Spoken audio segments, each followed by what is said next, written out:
పెంచుతుంది. కోరికలు లేని గురువు ఏ కష్టములు లేని స్థితిని ప్రసాదిస్తాడు.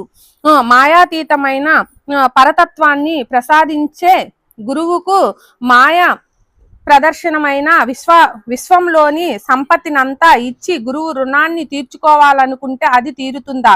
శరీరాన్ని గురువుకు దిగదుడుపు తీయాలనుకుంటే శరీరం నశ్వరమైనదే కదా. ప్రాణాలను గురువుకు నివాళిగా అర్పించాలనుకున్నా అది మిథ్యే. సద్గురు శాశ్వతమైన సత్య వస్తువును ప్రసాదించే దాత. వారికి మిథ్యా వస్తువులను అర్పిస్తే రుణం తీర్చటం అసంభవం.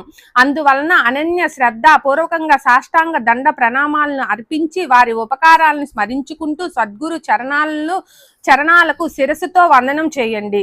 గురువు యొక్క ఉపకారాన్ని ఎల్లప్పుడూ స్మృతిలో ఉంచుకోవటమే శిష్యునికి అలంకారం. అంతేగాని వారి ఉపకారం నుండి రుణ విముక్తులు అవ్వాలని తలిచే శిష్యులు ఆత్మానంద సుఖాన్ని పోగొట్టుకుంటారు. ఇంతవరకు కథను శ్రవణం చేసిన శ్రోతలు తృష్ట పెరిగింది. వారి కుతూహలాన్ని గమనించి వారి జిజ్ఞాసను తీర్చే ఒక చిన్న కథను మనవి చేస్తాను.